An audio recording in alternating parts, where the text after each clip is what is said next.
బంధువులారా, పద్మ బంధువులారా, హుస్సేన్ సాగరం, భాగ్యనగరం, ఈ హైదరాబాద్ మహానగరంలో దేశవ్యాప్తంగా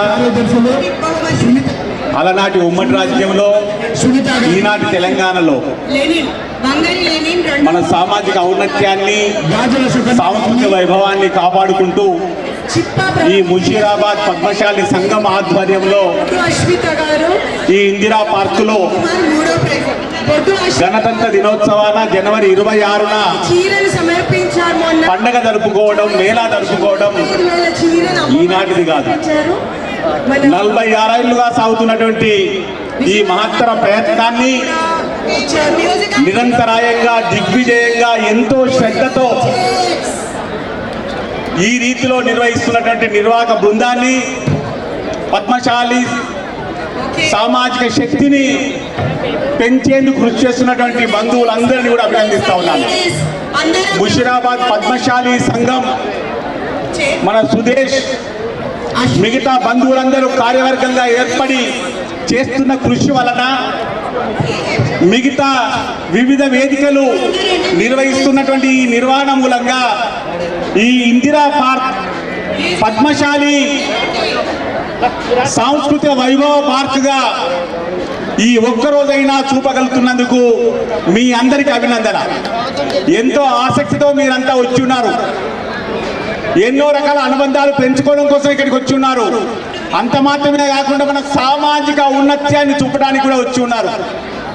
మనల్ని అభినందించడం కోసం తెలంగాణ రాష్ట్ర మంత్రివర్యులు యువ కిషోరం, బలహీన వర్గాల ముద్దుబిడ్డ, తెలంగాణ సాధనలో ప్రాణానికి తెగించేటువంటి పరిస్థితి పార్లమెంటులో కూడా తెచ్చుకున్నటువంటి మన బంధువు పొన్నం ప్రభాకర్ గారు ఇక్కడ ఉన్నారు. ఇందాక సోదరులు ముఠా గోపాల్ గారు వచ్చి వెళ్ళారు. సోదరులు అనిల్ గారు ఉన్నారు.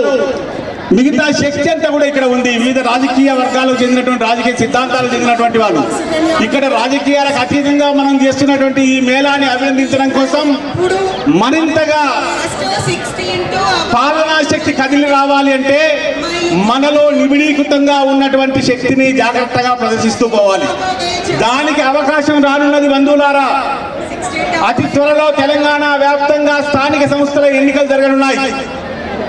తెలంగాణ ప్రభుత్వ కష్టాలు ఏమిటో నేను ప్రస్తావన చేయను, కానీ సామాజిక వర్గ శక్తిగా బలహీన వర్గాలు తమదైనటువంటి యుక్తిని, చాకచక్యాన్ని వ్యక్తం చేసి ఏ రకమైనటువంటి సమస్య లేకుండా ప్రజాస్వామ్యయుతంగా మనకున్నటువంటి ఉనికిని మరింత విస్తరింపజేసుకోవడం, స్థానిక స్వపరిపాలనా వ్యవస్థలో మనది నిజమైనటువంటి వాటాని మనమే ఇతరికి ఎవ్వరికి కూడా నొప్పి కలిగించకుండా మనం సాధించుకోగలగడం చేయాలి.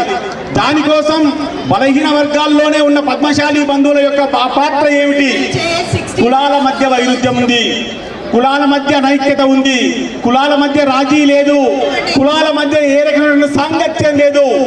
ఇప్పటికిప్పుడు ఏర్పడాలంటే సాధ్యమయ్యేటువంటిది అవునో కాదో, కానీ స్థానిక ఎన్నికల్లో మీరు మీ మనసును విశాలం చేసుకొని మీ ద్వారా మీ బంధువులందరికీ కూడా తెలంగాణ వ్యాప్తంగా ఉన్నటువంటి మన సామాజిక వర్గ బంధువులకి బలహీన వర్గాలలో ఉన్నటువంటి ప్రతినిధులని గెలిపించడం ద్వారా మన శక్తిని మరింతగా పటిష్టం చేసుకోవడానికి కృషి చేయాలి అనేటువంటి ఒక అంతర్లీనమైన నిశ్శబ్ద తరంగంగా, నిశ్శబ్ద విప్లవంగా విస్తరించాలని మీ అందరికీ నేను మనవి చేస్తూ, మరొక్కసారి ఫిబ్రవరి 1వ తేదీన మన మార్కండేయ మహర్షి, మన కుల దైవం, మన కుల గురువు, మన కుల ఆదర్శం మార్కండేయ మహర్షి జయంతి రానున్నది. నిన్న మొన్ననే ఉత్తరాయణం మొదలైంది, మకర సంక్రమణ ఉత్సవాలు చేసుకున్నారు.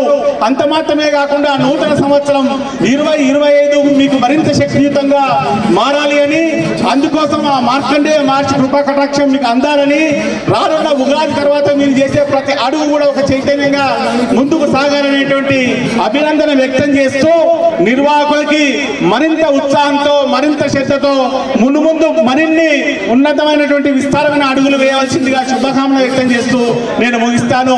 జై మార్కండేయ.